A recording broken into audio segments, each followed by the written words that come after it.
Welcome to the Seven Figure CEO podcast, where we talk all things marketing strategies, business systems, personal development insights, and conduct interviews with successful CEOs and entrepreneurs.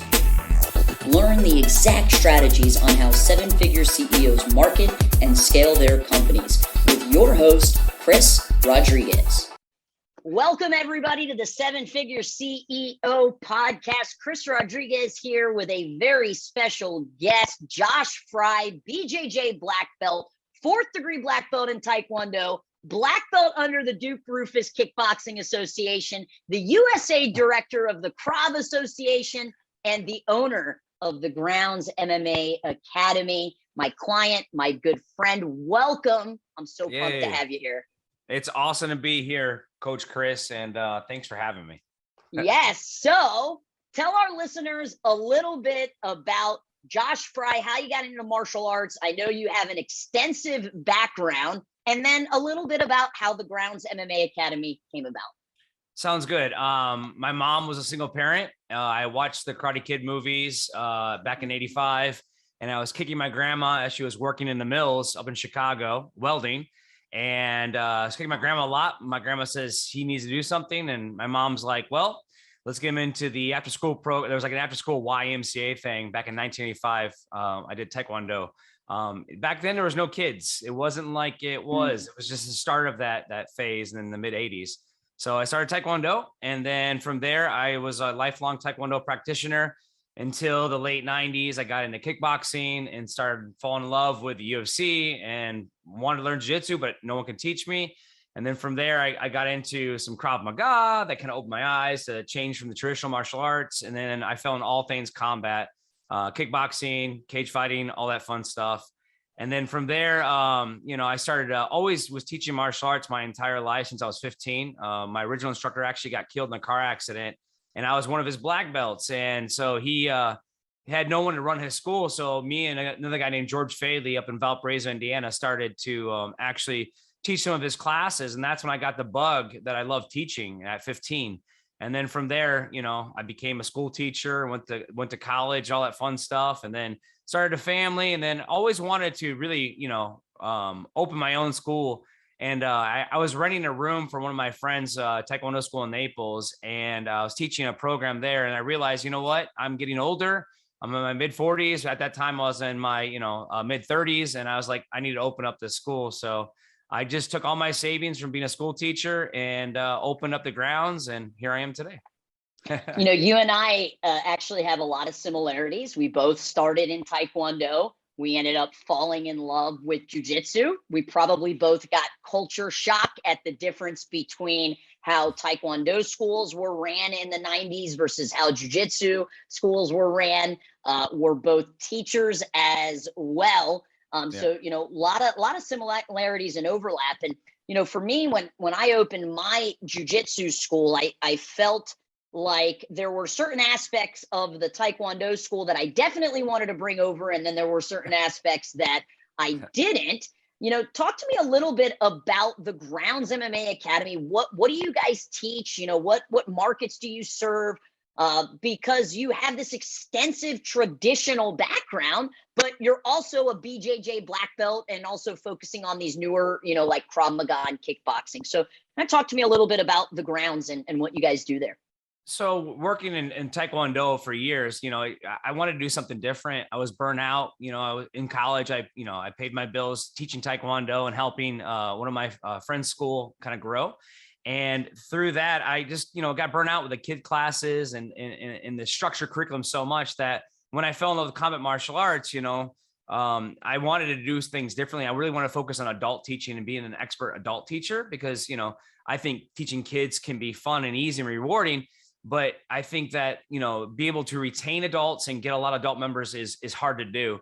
And when you need to do it correctly, especially combat martial arts, make it appealing for most people. So in my area, there wasn't a lot of schools that, were actually teaching combat martial arts to most people. It wasn't, or they were not sustainable, And so my goal when I opened the Grounds was to be a more adult centered martial art academy And the only reason why I started a kid program is because my own son, I just didn't want to sign him up for Taekwondo because I was teaching it already out of my garage. And so I started a kid program for him, teaching jiu-jitsu out of the ground. So the programs that we offer at my school are Muay Thai kickboxing, Brazilian jiu-jitsu, and Krav Maga. Those are our 3 center programs. And through there, we have upgrade programs that go into our mixed martial art program and a fitness class that we offer as well. So we have like 5 major programs that we offer for kids and adults. So the grounds is more like an adult centered place.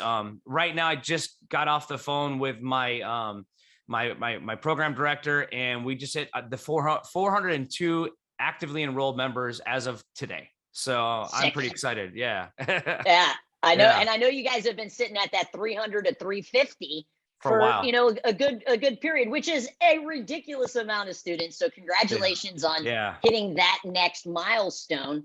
Obviously the bounce back from COVID has been great, but kind of talk to me a little bit about how you were affected by COVID. You know, we're in the great state of Florida, which in my opinion, we have the best damn governor ever.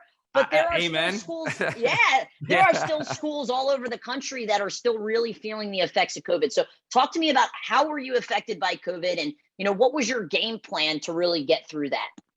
So for COVID, you know, I think if I didn't have a mastermind group to be part of, I wouldn't have survived. I would have listened to the media, and my group think wouldn't be appropriate. Your mastermind, the A team, really helped me through that because we had tangible things that we could talk through and question together. And for me, that was, it was invaluable.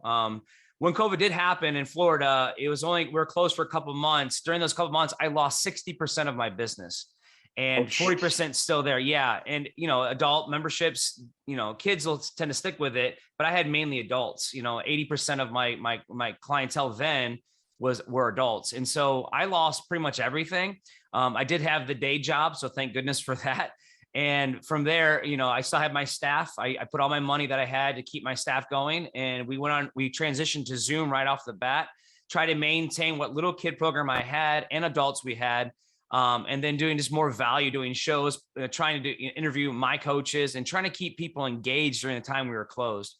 When we were allowed to open, and thank goodness it was Florida, we had some of the best summer we ever had that since that COVID shutdown. June and July were record numbers. And be honest with you, since then, every month and every year has been record for us. And now it's been 2 years later. And I just can't believe the things that we implemented are now really a foundation for our school to just grow even further.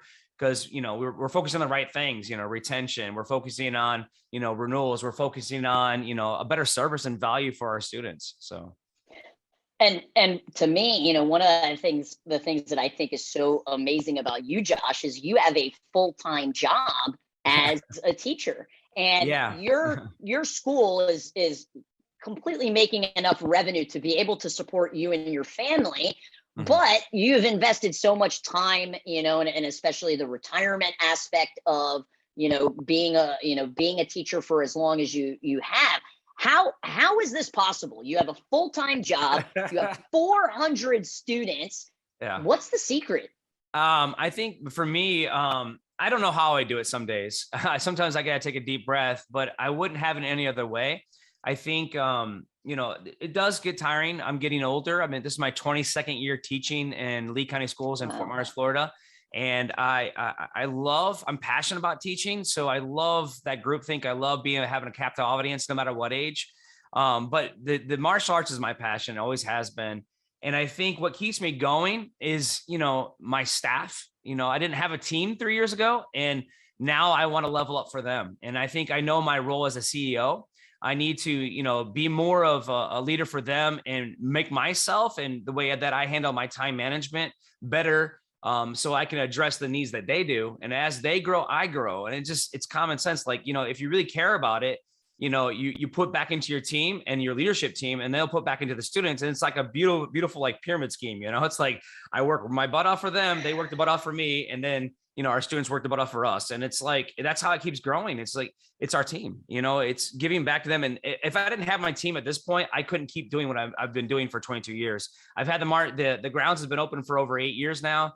And I don't think I could keep it up with a full-time job and then the martial art academy as well. So I think for me, the real secret is my team and my staff. They're amazing. They push me to be a better person. So I love it. We've been working together for a few years now, and I know one of the major goals was to be able to have one of your guys. He was also a full-time teacher, to have him be able to quit, for you to be able to help, give him the income that he needed and the benefits. You bring him to all of the events, including the Maya Wealth event, because you want him to be able to build that nest egg.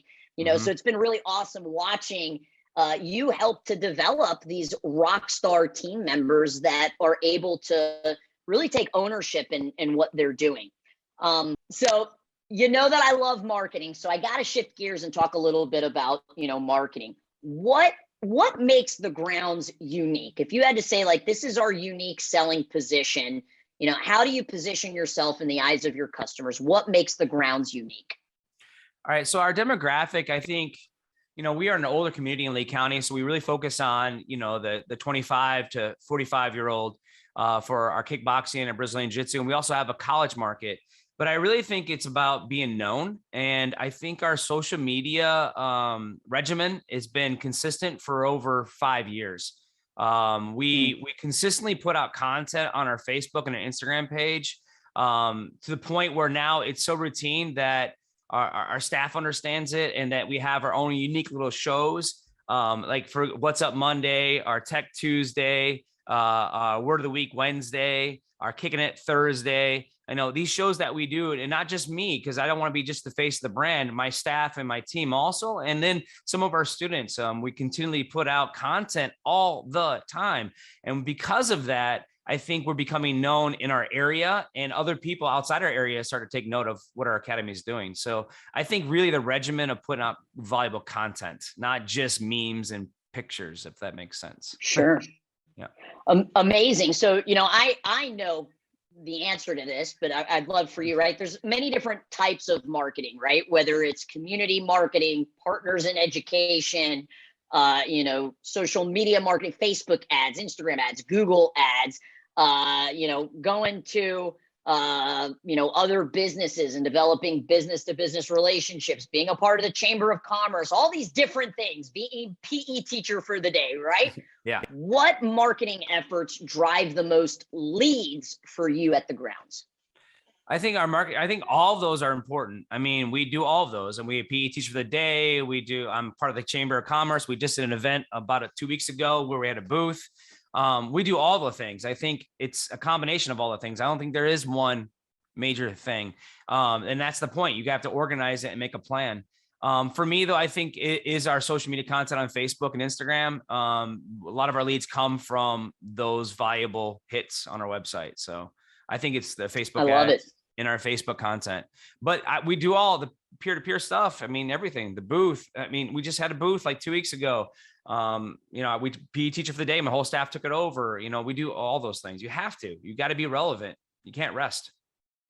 You got a lot of lines out in the ocean, which is awesome. One of the issues that a lot of MMA schools, BJJ, Krav, kickboxing schools that have a heavy focus on adults typically struggle with is retention. Can you talk to me a little bit about what type of retention efforts you guys have put in to really help? I mean, you don't grow a student base of 400 plus, if you're losing half of your student base every month. So talk to me a little bit about what you guys have implemented to really keep these adults engaged. Yeah, so I think that's the secret for all of us to find out. And I'm on a constant journey to make sure that we understand that, because a lot of people say they do, but they don't really. And I feel that one of our biggest things, I think I can tell somebody an example would be our student attendance cards. I refuse to go digital. I don't like the kiosk. I think it's unpersonable. I think that all my staff, when you come into my academy and hit the mat, we're considered, our culture is the mat family. And we say it everywhere on our social media. We have t-shirts that say it. And we always say, hey, welcome to the mat family. when they bow on our mat, no matter what program, Krav Maga, kickboxing, Brazilian Jiu-Jitsu, these students have a card with them, just like the old school Taekwondo days from the 90s. And they have that card. And on the back of the card, we have small goals for each quarter. And so for adults, especially, we have these goals like, hey, maybe I want to lose 10 pounds. Maybe I want to do my first jiu-jitsu tournament. Maybe I want to do my first kickboxing smoker. And then we've actually put those on there, and our coaches have to every quarter have a meeting to see where those goals are at. So not only do we have a conversation, we have it every day in their hands. And as we shake their hands and greet them to class one-on-one, they see their goals and we see their goals. And we say, hey, I haven't seen you in class lately. I'm glad you're here. Or, hey, let's talk after class about this goal. How are we doing with that? And I think that really helps with the everyday today stuff. I also think doing events for adults, like, picnics and stuff that doesn't cost, things that events like watching the UFC together at a local family restaurant, or one of the things that I think is awesome, like tonight, after I'm done with this podcast, we're going to have a smoker kickboxing tournament in my boxing ring tonight. We have 27 people doing a point-based kickboxing tournament. And then Saturday morning, we have an adult jiu-jitsu tournament, in-house tournament. We have over 100 people signed up for that with those two events.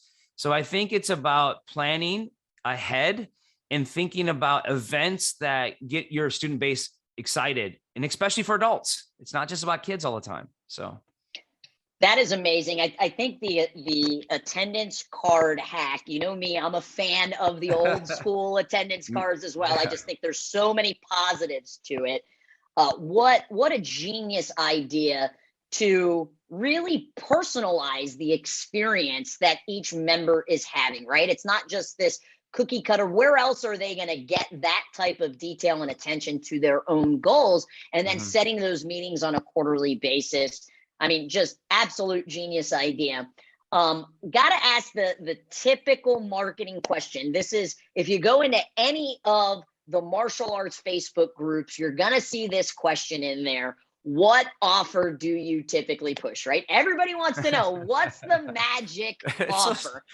In my opinion, they all work. You just got to figure out which one works for you. So typically, what have you guys utilized to really help grow your school to 400 plus active counts, and in terms of, attracting people to the academy? So for us, I feel the same as you. I think the offer is irrelevant. I think the experience, once we get them through our doors or we contact them on the phone, is top notch. The customer journey needs to be top notch. And I think that's where we excel. We're not pushy, but we definitely have our go-to techniques to get them in. And once they're there, we're glad we have them, So for us, the adult one, I swear, I think it's broken. It's been on Facebook forever and it just works. So I haven't changed it in years. And you can look at my account because, GoPro Agency is my ad agency. I would throw that out there. But it's 3 classes for $29.99, and I gave them a free item. It's that I Love Kickboxing model, in my opinion. It's that same trial offer. And sometimes we're on the phone, we give them a free class instead, but whatever it is to get them the door. But our constant for all programs for jiu-jitsu is a t-shirt. I don't give out free gis. And it's a pair of cheap boxing gloves for our kickboxing, our intro pair, 3 classes for $29.99. And then for our kid program, which we found valuable, and I got that suggestion from you, Coach Chris, was, the 2-week trial offer with the kids. And we give them a free Century gi to get that ball going. So those are my 2 go-to offers that have worked like awesomeness. Like I wish I could tell you more numbers about how we do, but if it ain't broke, works. Just leave it alone, right? And we do. we do. Talk to me a little bit about the breakdown of your programs. 400 students, we're teaching BJJ, we're teaching kickboxing, we're teaching Krav, we have the kids program. What would you say is like the most popular program out of those for you? So people that are adults, they're a little overwhelmed. They want to do martial arts, maybe listen to Jocko podcast, or they're watching, listen to the Mighty Joe Rogan. And so they want to do it, but they're kind of hesitant, especially the 35 and above crowd. So for us, like, I would say that I'm losing my train of thought here. Sorry.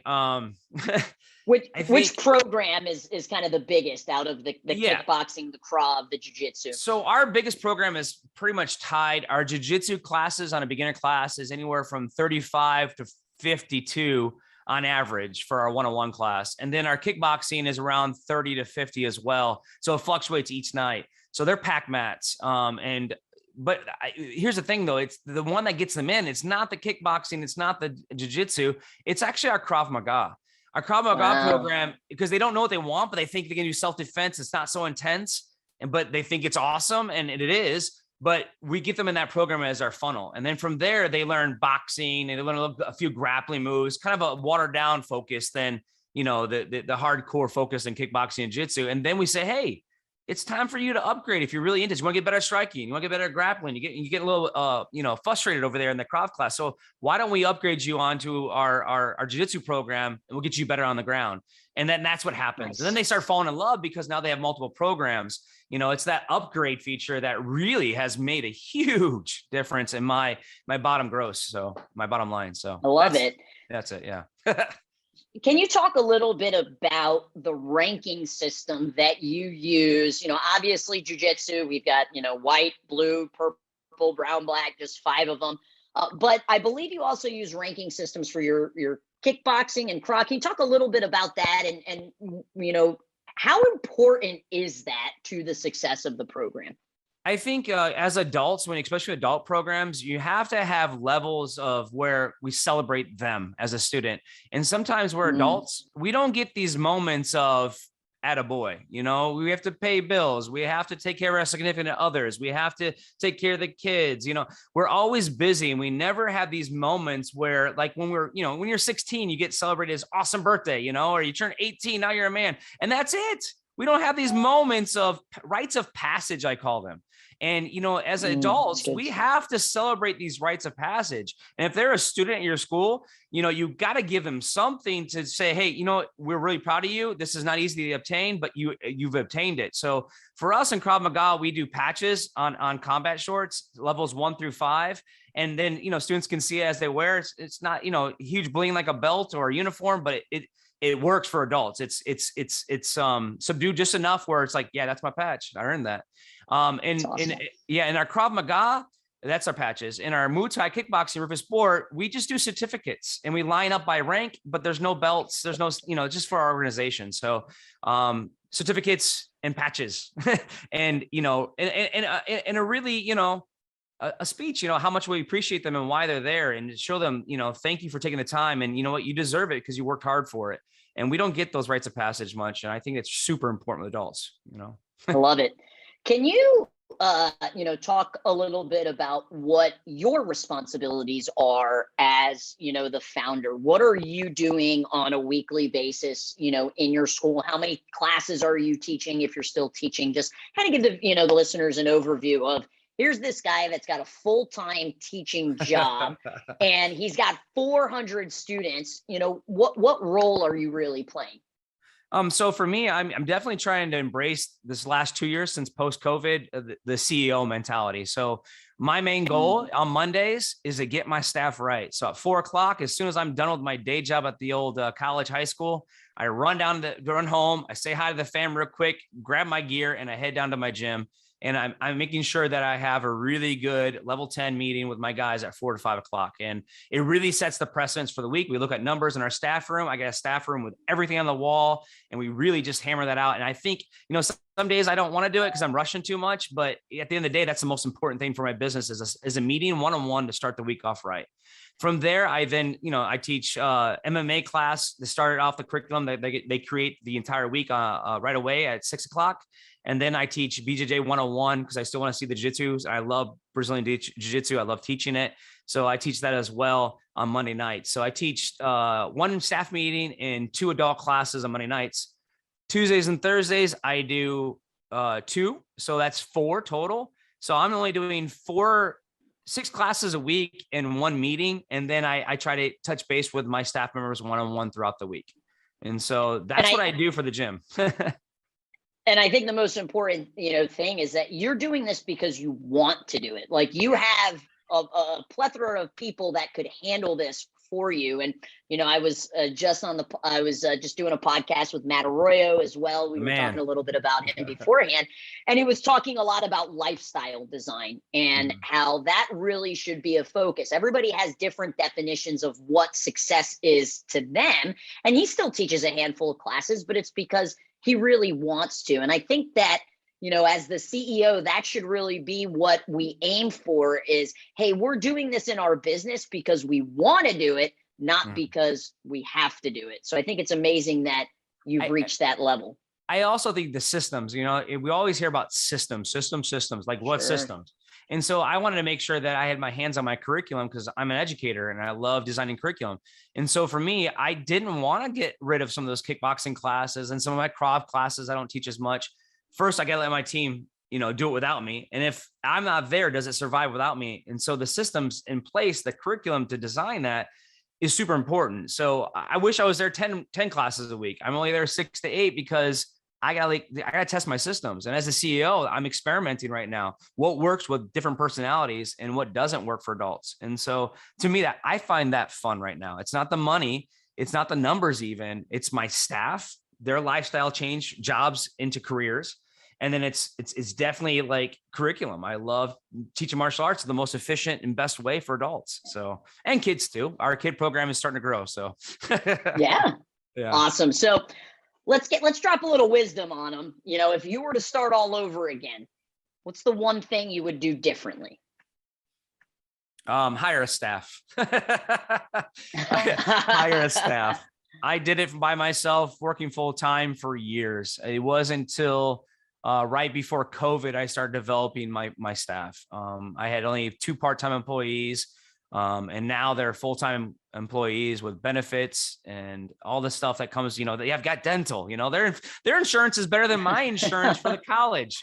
It's crazy. It's crazy. I think, really pay attention that you can't do it all. And if you have to do it all, then it's not going to survive. It's not truly a business. It's just a passion project. And that's okay. But it's not going to be sustainable. And so you need to have a staff to grow and systems to grow. So I think a staff and systems and also finding a really good coach that's not there to take your money, but they're there for you. And I have that.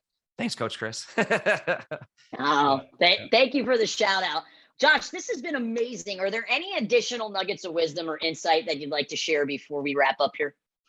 Yeah, I think sometimes, as martial artists, we get caught into the day-to-day life. Just take a deep breath and look how you impact your communities. I think I impact a lot of people every day, hundreds, and for my day job and my night job. And sometimes I forget to sit down, take a deep breath and realize what the heck I'm living the dream. And it's not always rewarding. And as entrepreneurs, we don't get that pat on the back, and it's not always financial, but take a deep breath and just listen and look at the people you impact. And I think sometimes we forget to do that. So I love it. Great advice. Josh, thanks so much for being on the podcast today. Really appreciate you taking some time, and best of luck with the tournament that you got going on tonight and tomorrow. Kickboxers. Yeah. Thanks. It was awesome being on. All right. Awesome.